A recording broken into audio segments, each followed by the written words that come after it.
Let's graph another rational function because you really can't get enough practice here.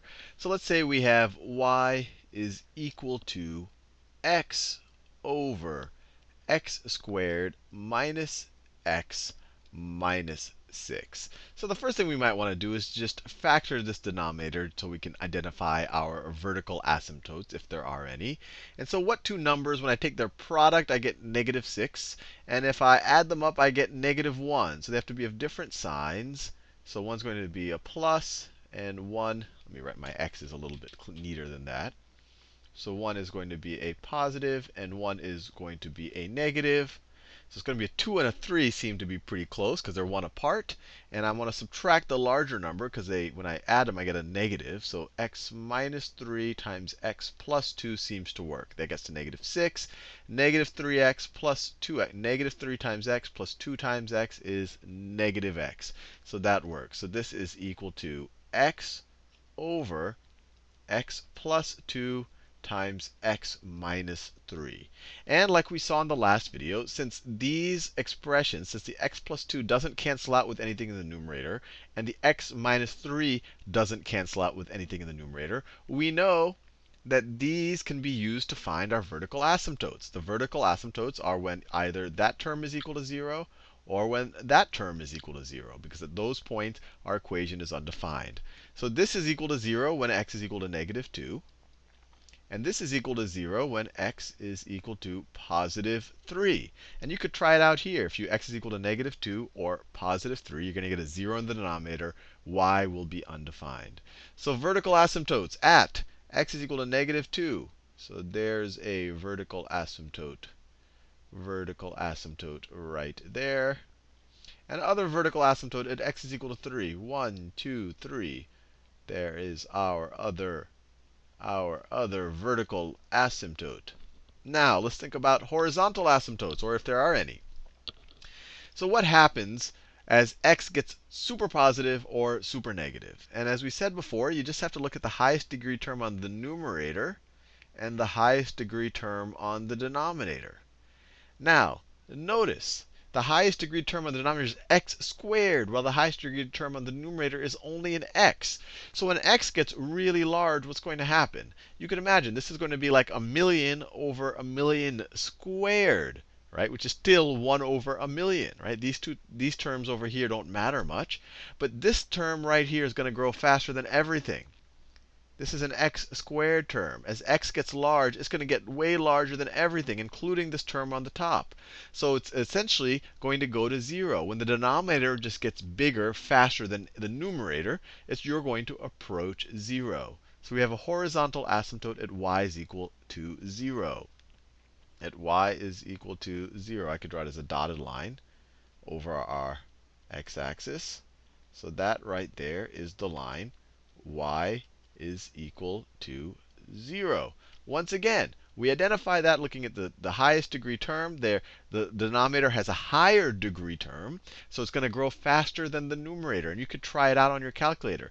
And that's true whether you go in the super negative direction or the super positive direction. This thing is going to overwhelm this thing up here. Denominator grows faster than the numerator, which essentially you're going to approach 0. You're going to get smaller and smaller fractions. Just remember, if 1 over 10, and then, well, let me actually just, as x gets larger and larger and larger, what's going to happen? Let me just show you on my calculator. So as x, let's say x is equal to 10. 10 divided by 10 squared minus 10. And normally you wouldn't have to do this. I just really want to show you the intuition. Oh, whoops. No, I'm not trying to graph.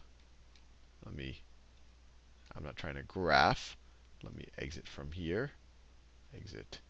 So if we have 10 over 10 squared minus 10. Once again, you normally wouldn't have to do this. I just want to show you, give you the intuition. Let me put some parentheses there.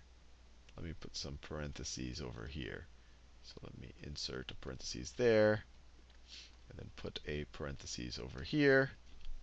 You get a small number. That what happens if x gets even larger? If x gets even larger, let me make, instead of a 10, let me make it all 100. Let me make these 10s into hundreds. into 100. So let me insert 100 there. What do we get? We get even a smaller number. And if you try x is equal to 1,000, it's going to be even smaller than that. And that's because this term right here is going faster than every single other term. That's why our horizontal asymptote is y is equal to 0. Now, the last thing we want to do, we've drawn all of our asymptotes, is just try out some points. So let's draw like a little table here. There's our table. When x is equal to 0, what is y? X is 0. We have 0 over all of these 0 minus 6. 0 over negative 6 is just 0. When x is equal to, I don't know, let's just try when x is equal to 1. What do we have? We have 1 over, I'll write it here, 1 over 1 squared minus 1. No, that's just 0. So we have negative 6. When x is equal to negative 1, what do we have? When x is equal to negative 1, x is equal to negative 1, we have negative 1 over negative 1 squared, which is 1, minus negative 1. So that's plus 1, right? Minus negative 1, minus 6. So what is this right here? This is negative 1. So this is going to be negative 1 over 2 minus 6 over negative 4. This is going to be equal to 1/4. So we're going to get a positive value. So we have, let me draw this. Negative 1, we're at 1/4 right here. That's about right there. I'll do it in a darker color. We had the point 0, 0. And then at x is equal to 1, we had negative 1/6. So you could keep graphing more and more points. But it looks like as we approach this vertical asymptote from the right, we go to positive infinity. We go to positive infinity, and that should make sense. Let's see, if we were to put in, we're approaching negative 2 from the right. So if you were to put in negative 1.999999, this term is going to be a very small positive number. This term is going to be a negative number. This term is going to be a negative number. The negatives cancel out. You have a very small positive number in the denominator. 1 over that gives you a very positive number. Now, as we approach the other vertical asymptote from the left, we're going to go super negative. And my gut tells me that because when I tried x is equal to 1, I already went to a negative value. But you could imagine if you did 2.99999, right? 2.999. Let me draw that a little bit better. If you get the idea. If x is equal to 2.999, so we get really close to the asymptote, this is going to be positive. This is going to be negative. That's going to be positive. So and this is going to be a small number. So you're going to have 1 over a very small number, a very small negative number, which is a very, I guess, negative number, right?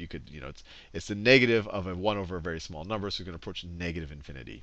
Now let's try some points out here to see what happens. So what happens when x is equal to 4? When x is equal to 4, you have 4 over 16 minus 4 minus 6. What is that? That's 16 minus 10. That is 6. So this is equal to 4 over 6, which is equal to 2/3. So the point 4 2/3 is here. So 1, 2, 3, 4. 2/3, just like that. So that gives me the sense, look, I have to approach this horizontal asymptote as we go further and further out. We're going to probably approach positive infinity like this.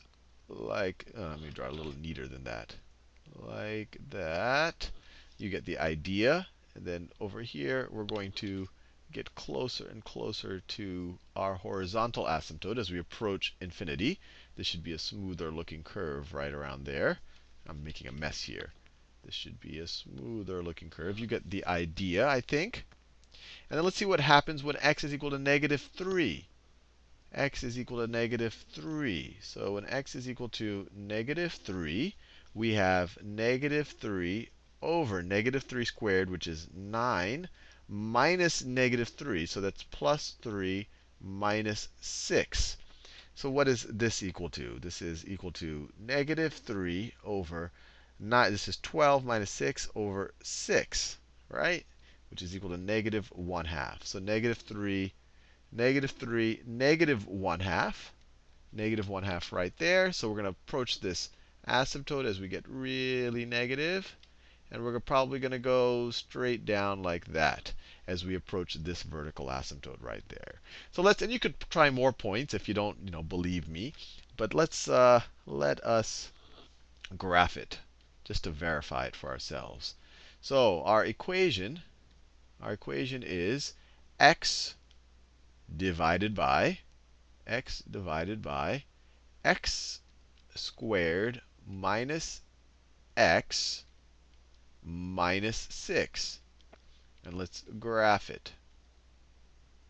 And there you go. There you go. All right. Looks pretty good. Looks pretty good. We start, our asymptote is 0. We go, bam, vertical asymptote. We, bam, go up there. And then we go back down here. And then we go just like that again. So once again, this looks just about exactly what we got. Obviously, the graphing calculator, it kind of pitters out as you get close to these values, and it does weird things. But it has the same general shape. We could actually close the range a little bit if we want to graph it. Let's make our x minimum value. Let's make it 5. Let's make it, and let's make our x maximum value. Let's make that 5 as well. We're kind of zooming in a little bit. So let's graph it now. Bam, bam. There you go. Well, it's the same shape as we graphed right here. Hopefully you found that satisfying.